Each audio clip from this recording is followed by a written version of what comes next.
சிம்பிளாக நான் வந்து பருப்பு குழம்பு தான் வைக்க போகிறேன். ஏற்கனவே அந்த சுண்டக்காய் குழம்பு பூண்டு குழம்புலாம் கொஞ்சம் கொஞ்சம் இருக்குது. அதனால் பருப்பு குழம்பு தான் வைக்க போகிறேன் ஃப்ரெண்ட்ஸ். இப்போ பருப்பு 50 உலக்கு பருப்பு எடுத்து நான் அலம்பி தண்ணியில் போட்டிருக்கேன். இந்த தண்ணி கொதிக்கட்டும்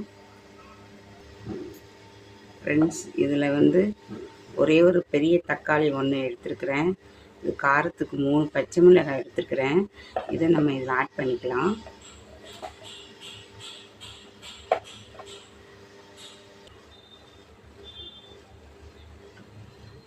ஃப்ரெண்ட்ஸ், இதில் நம்ம ஒரு சின்ன பூண்டாக இருக்குது, அதில் ஒரு 7 பூண்டு உரிச்சிருக்கிறேன். இதில் ஆட் பண்ணிக்கலாம்.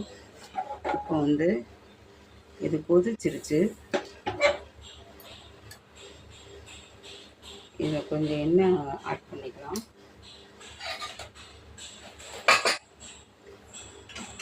இப்போ குக்கரை மூடிக்கலாம். மஞ்சள் பொடியெலாம் போட்டு பொங்கி பொங்கி அடுப்புலாம் ரொம்ப ஆகும் ஃப்ரெண்ட்ஸ். அதனால் பருப்பு வெந்ததுக்கப்புறம் அதெல்லாம் ஆட் பண்ணிக்கலாம் ஃப்ரெண்ட்ஸ். இதில் கொஞ்சம் எண்ணெய் ஆட் பண்ணிக்கலாம். 4 ஸ்பூன் ஊற்றிருக்கேன், 50 ஸ்பூனு.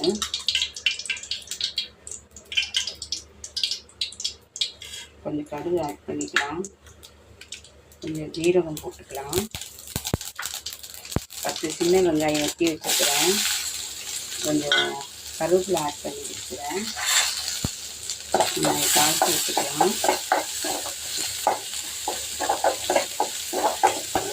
பருப்போட பச்சை மிளகாயும் தக்காளியும் பூண்டு எல்லாம் வேக போட்டேன் ஃப்ரெண்ட்ஸ்.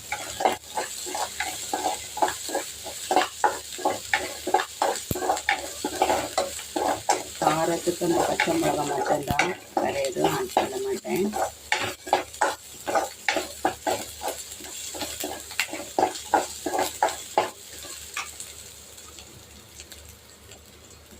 இதை தாளிச்சாச்சு. இதில் நம்ம கட்டிடலாம்.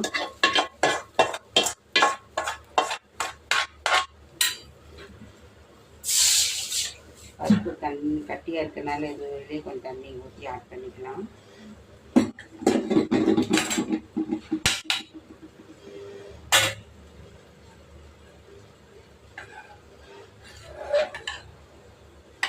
சீரகம், வெங்காயம், கருவேப்பிலை, சின்ன வெங்காயம் எல்லாம் வெட்டி போட்டு தாளித்து விட்டாச்சு.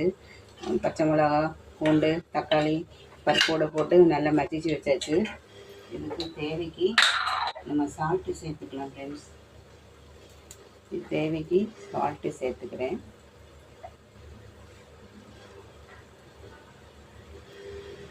கார்னட்டாக போட்டுக்கலாம்.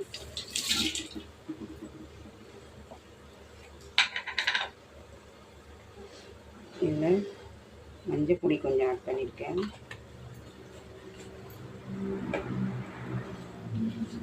இதில் பெருங்காயம் ஆட் பண்ணியிருக்கிறேன்.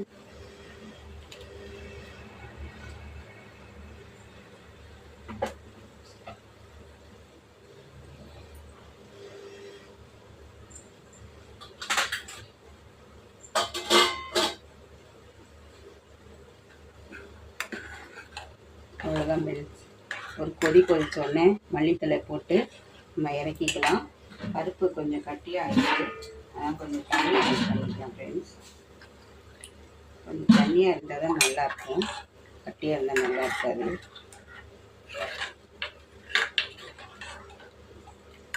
இப்படிதான் இருக்கணும் பருப்பு குழம்பு.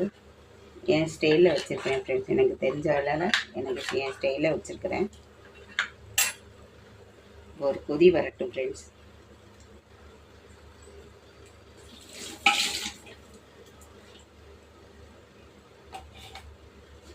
இதில் நம்ம மல்லித்தலையை வெட்டி ஆட் பண்ணிக்கலாம். அவ்வளோதான் ஃப்ரெண்ட்ஸ், பருப்பு குழம்பு ரெடி ஆகிட்டு. பீக்கங்காய் பொரியல், கேரட்டு பொரியல் ஃப்ரெண்ட்ஸ்.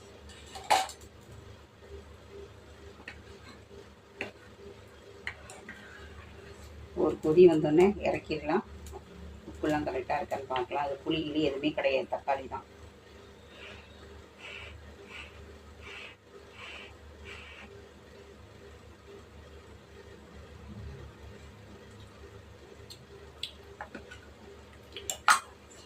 கொஞ்சம் புளி இந்த இல்லை உப்பு கொஞ்சம் கம்மியாக இருக்கிற மாதிரி இருக்குது.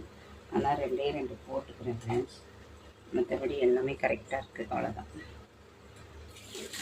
இது கொதிச்சோடனே நல்லா ஊற்றிக்கலாம்.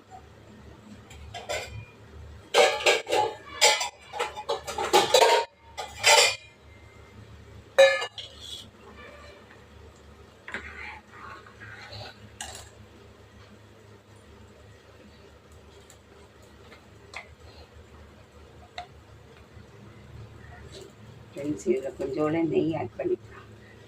பருப்பு குழம்புக்கு நெய் விட்டால் சூப்பராக இருக்கும்.